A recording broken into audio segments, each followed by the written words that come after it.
The morning show's over, but they're still talking. Hallsville, Missouri, bus number 74. Welcome to Liz and Scotty in the morning. Yeah! We love you! We love you!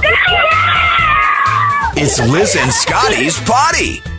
And there sits Liz wearing her husband's favorite hoodie, his favorite sweatshirt. Yep. She says she has permission to wear it. I'm not buying it.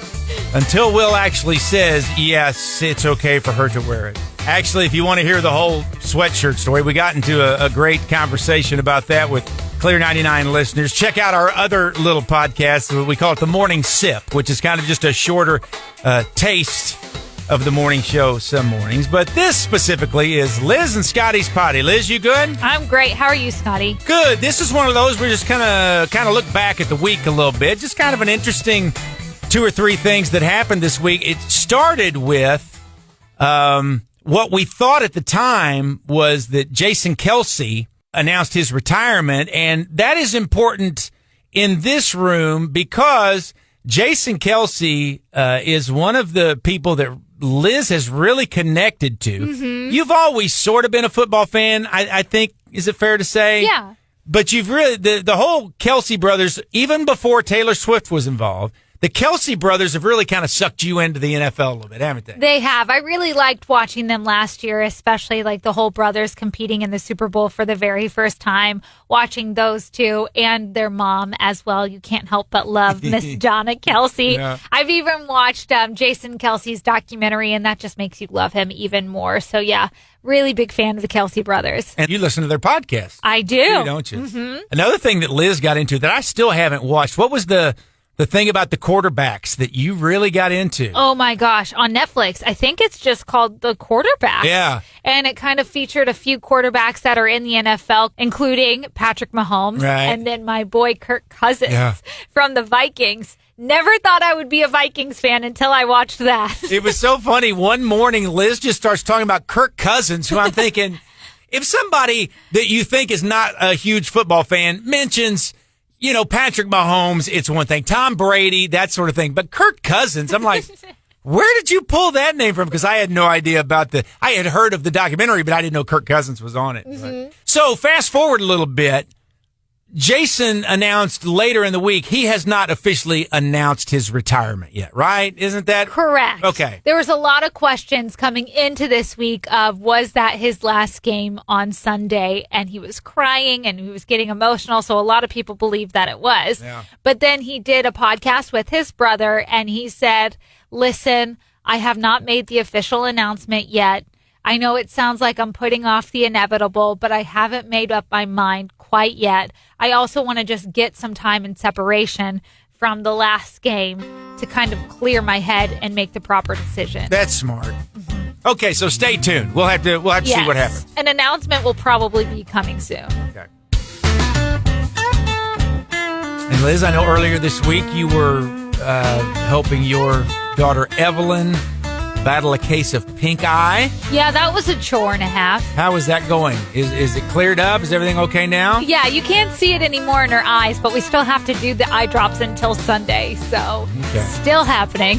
The eye drops was interesting because Liz came in one morning off of the air explaining to me how difficult it is to put eye drops in the eyes of an 18-month-old. Which to me, it seems like doing it to a cat. Yes. But it was one of those great topics that we could take it to the air. And I'm like, I guarantee you there's lots of moms who have had to do this before. So let's go see what kind of help you can get. And it's no secret, guys, that we like these topics that get people to either comment or call. That just adds so much to the morning show. There are so many times I've had people say, like yours with the eye drops, why don't you just Google it? Yeah, we could Google it, but the interaction is what makes it fun. Mm-hmm. I oftentimes consider the Clear 99 audience as my Google. There are times where I won't look something up because I want to ask the listeners, just because I know it's one of those things that people will get involved with, and we always enjoy discussions like that. So a lot of people weighed in, moms who are either feeling your pain because they've been there before, or those who've even had some suggestions to help you as well. Yeah, we kind of had a whole handful of people weigh in, and I was so appreciative of it because it really did help. I love Melissa's comment over on the Liz and Scotty Facebook page because she said, That's a team sport. Handling an 18-month-old with eye drops. It will take you and your husband to tackle and hold down. But the best thing to do is aim for the inside corner near the tear duct and just let it roll into the eye. Now, I actually took that and I applied it the next time I was trying to put eye drops in Evelyn's eyes. And it was a lot easier to just do that instead of trying to forcefully open up her eye. Right. But I also really appreciated Julie's text message. She said, this was like the day after. She said, "Hey, Liz, I wanted to tell you I got pink eye from one of my kids when they were little. And when I put the eye drops in, I realized how much it burns at first. But then after they start getting better, it doesn't burn. So that's probably why she wasn't accepting it. Yeah. Pink eye stinks." And I responded with, "Oh my gosh, thank you. I had no idea." She replied back, "I wanted to tell you that yesterday, but you already felt so bad doing it. I'm so glad it's getting better." She didn't want to add stress to your day about how much it was burning your daughter's eyes. And that makes my heart just melt because I've never met Julie before, but she was caring and looking out for me in such a great way. The mom stuff is so good on the radio, and we try not to overdo it. Liz has been very clear since the first time she told me that she was going to have a baby. She's like, "I don't want it to be that thing where we're talking about it all the time." And I think we're pretty good at not doing it all the time. But going back to what we were saying a few minutes ago, they're great topics because there are so many other people who have gone through that as well, and it kind of gets those discussions going. And as we've said, that's really what makes the morning show worthwhile, is when you guys get involved either by phone calls or text messages or messages on the Facebook. And we appreciate it any time that you take the time to do those things. And then another one we kind of stumbled into a little bit was talking about Kevin Costner, because his birthday was on this Thursday? Yeah, was Thursday. It Thursday? We were just sitting here, and I said, knowing that Liz loves Yellowstone, and I love Yellowstone, I said, "Hey, it's Costner's birthday." I said, "Okay, other than Yellowstone, what's your favorite Kevin Costner thing?" Mm-hmm. To which you replied, "I love Mr. Brooks." Mr. Brooks. Yeah, which is basically about a serial killer who's trying to stop killing, and he accidentally gets caught the very last time, and the guy that catches him kind of blackmails him into teaching his ways. Interesting. Yes. I came up with Tin Cup. That's the first thing that I think of when it comes to Kevin Costner. But then what was interesting was I Googled Kevin Costner movies, and when I got to looking, I was amazed at how many movies I had forgotten about that I just love. I'm like, oh, that one. Oh, that one. Silverado was one. It's a Western, and Kevin Costner's really young. No Way Out, The Untouchables. Kevin Costner's band, Modern West, performed at the Blue Note back in 2009. We had a handful of listeners that either texted or called that were at that show. So it was fun to just kind of celebrate Kevin Costner a little bit. Yeah, you guys was just talking about what's my favorite Kevin Costner movie. Yeah. And mine has to be The Bodyguard. Love that one. Why is that your favorite? I don't know. It's just like a classic. You know, I grew up in the 90s watching it. And, I mean, it's just classic. Every time it comes on, you got to watch it. It is No Way Out. It's an old movie in the 80s. Kevin Costner and Gene Hackman. It's really good. I loved that movie. I thought that was so good. Oh, I did too. I thought it was really good. It was one of the first times I ever saw Kevin Costner. And I also saw him when he was here in Columbia, and he could sing, but I got kind of caught up in just looking at him. But, I get that. I would have too. Yeah. Scotty, I hope you didn't forget about Waterworld. I've never seen Waterworld. Get out of here. That is like the other side of the coin. You know, you got Kevin Costner's award-winning side, flip the coin, 90s, kooky action, memorable moments, Waterworld. Right.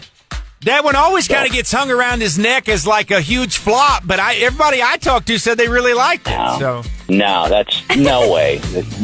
You're not a true 90s fan or a 90s kid if you didn't enjoy Waterworld. It was so bad it's good, right? Exactly. It was one of those, it was so terrible. It's like a car wreck. It was so terrible, it was good.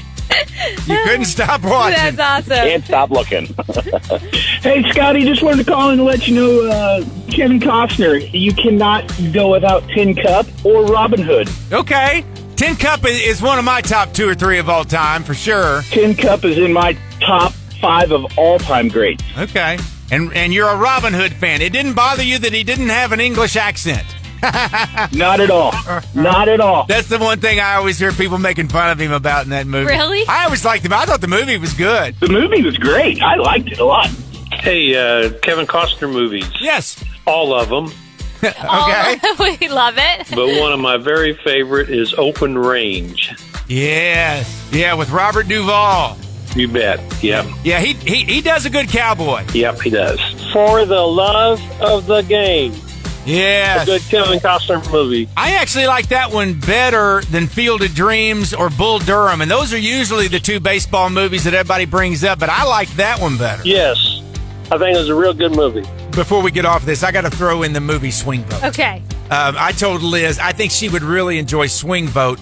The basis of the story is that the presidential election ends in a tie, and everyone agrees that it's a tie. It's not like somebody thinks they're stealing it like these days. It's a feel-good movie. It really is. Kevin Costner, to satisfy his daughter, he's kind of a ne'er-do-well, he drinks beer, goes to work sometimes, doesn't go to work sometimes, has a garage band, he's just a good old boy.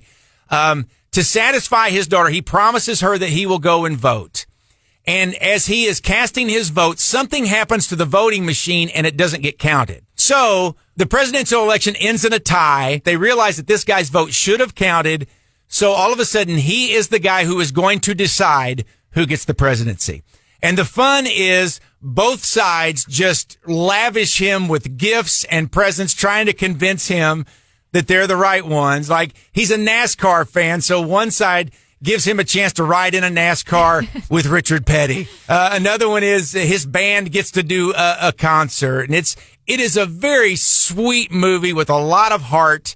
So I would recommend that one. It's not one of his more famous ones. So Swing Vote is, and I have no idea if it's out there on Netflix or something. Surely you can find it somewhere, right? Oh, I'm sure. I guess we could look it up. Do we have time to do that real quick? Okay, so it doesn't look like it's on any streaming services unless you want to pay for it via Apple TV or Amazon. But to rent it, it's only $4, so it might just be worth $4. Okay, $4. I hate to recommend it if you pay $4 and then hate it, but I don't know. I just found it a very sweet movie and very warm-hearted, so you can check that out. Again, it's Kevin Costner in a movie called Swing Vote.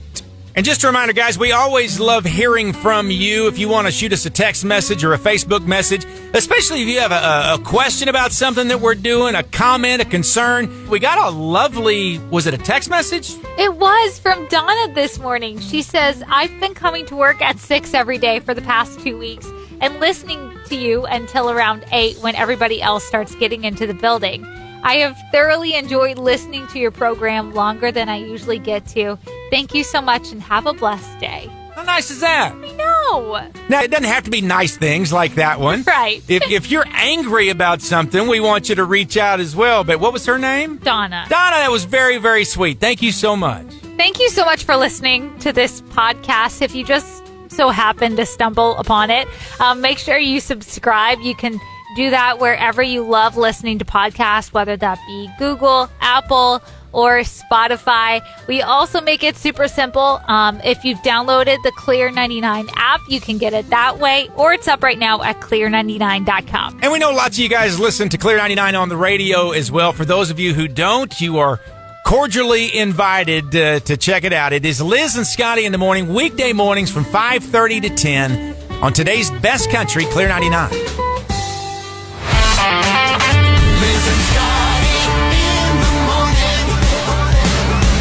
While dealing with these bitter cold temperatures, we talked about the technological advances in long underwear. I'm kind of like you. I can't keep up with the new clothes either, but I got a grandson that plays football, and we get him this hot and cold gear from like Under Armour makes it. Okay. And that stuff is like, it form-fits your body.